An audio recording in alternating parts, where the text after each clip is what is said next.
Kulang yung kan. Ibinenta ko na tilapia. Kulang, Kulang. kinapos. Marami silang bumili ng tilapia. Mas gusto nila yung tilapia kaysa ito. Masarap. Pero ito, ilan ang capacity nito? Ha? Hanggang kwanto. Lalagyan ko first week ng September, lagyan ko ng 5,000 na ako. 5,000. Pero yung 5,000 na yan, walang mortality, walang ano. Meron Mm, yung mga ibon. ibon lang. Yun palang kalaban dito.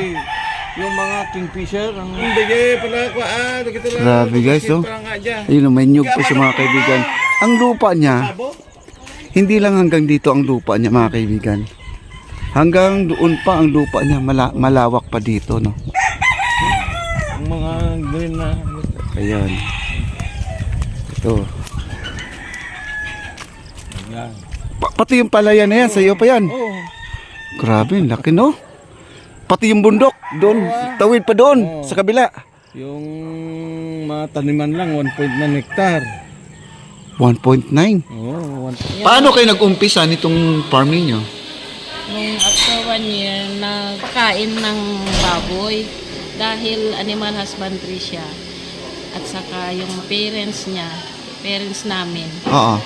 ganon ang nagisnan namin. Primary source of income namin, yung farming. Mm-mm. Yung mga alaga namin manok, pang consumption din. Yung baboy, yun ang ibebenta. Noon, hindi masyadong binibili ng pagkain ng baboy, yung mga raw materials, gaya nung kamote, kangkong, matagal lang na hanggang 7 to 8 months, ganun. Siya ay graduate ng Animal husbandry. Aral namin hanggang sa nakagraduate naman ng 2 years. nakatapos. 2 years sila. Pero may napag-graduate kami ng civil engineering. At saka ito, magkapatid kasi sila. Yung isa, yung dalaga dito, third year college na siya. Pero itong bahay nandito, hindi na kasali to. Ang dami Hindi na. kong patining doon. Kapitbahay na. Pero may naamoy ka ba doon? Oh, happy birthday at saka nagpapasalamat lang ako kasi ngayon nakikita ko na pinatutunguhan yung pinaghihirapan namin. Wish ko naman sana mabigyan pa kami ng maraming taon. Pasok tayo. Yan na, ganda ng mga manok niyo. Manok yun na yan. Ito ay pinapaitlog at yung pinapakastahan mga kaibigan, no? Babae at lalaki yan. Ito ay pansabong mga kaibigan, no? Pansabong. Ito po, may nangingitlog dito mga yung mga native, ganyan, katulad yan. Wala siyang dito pang 45 days. Ito mga nakakulong na ito. At saka yan, kakatayin bukas para lang sa may bisita, katulad namin, no? At birthday kasi niya, mag-celebrate siya bukas. Yung mga nakahilera dyan, sa screen niya may nakaputi na yan. Mula doon sa dulo, may number po yan hanggang 13, kakatayin bukas yan. At nakaready na po yan para bukas. Ito. May mga numero yan. Yan, kakatayin bukas yan. Yung 18 months? Yung baka niya, guys. 1 year 6 months. 18 months pa lang daw yung baka niya. May baka pa siya, Yung kasunod niya, yung bagong... Panganak. Okay. Ito lalaki. Ayun, laki ng baka niya, guys, Sumunod sa yung bagong Grabe si kuya, bilib talaga ako. Lahat na lang, basta may buhay. kampong ko na pinag-aral ko na Yan. Ayan mo, yung nakatira dyan. sa loob parang resort to. Rest house na yan, pinagawa ni kuya.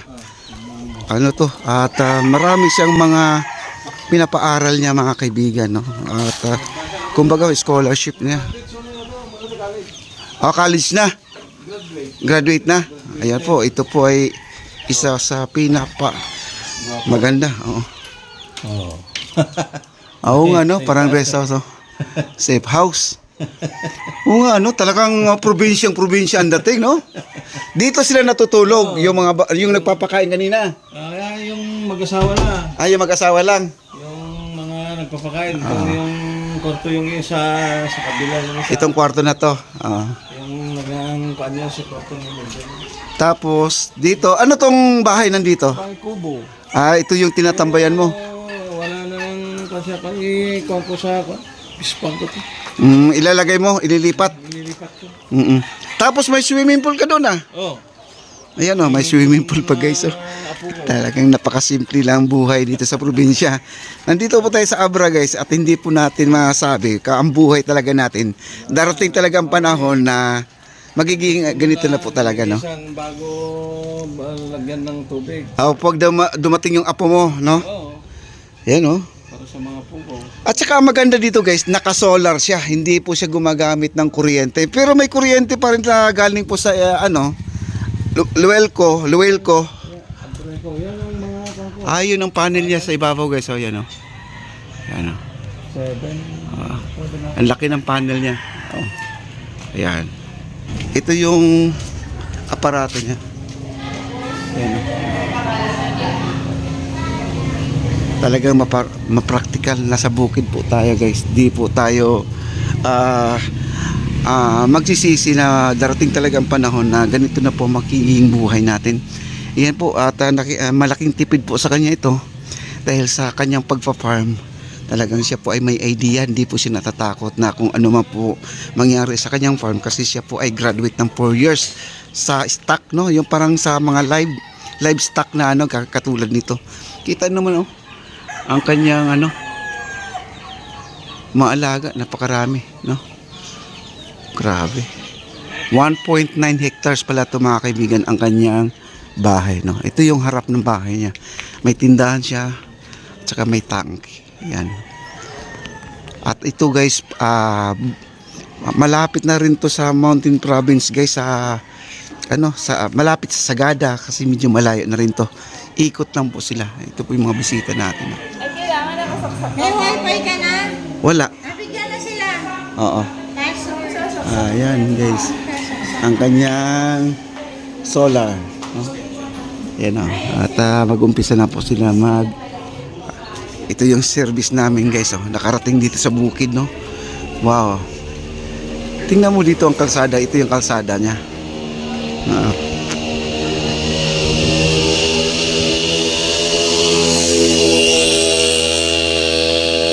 Akyat yan, guys. Paahon. Ito pababa, kita nyo. Pero probinsya to, guys, probinsya to. Napakaganda. Lupa, Rosa Mini Farms, Manok, Kitty, Kito, Baboy, Pabo, Ganso, Bacalao, King Lupa.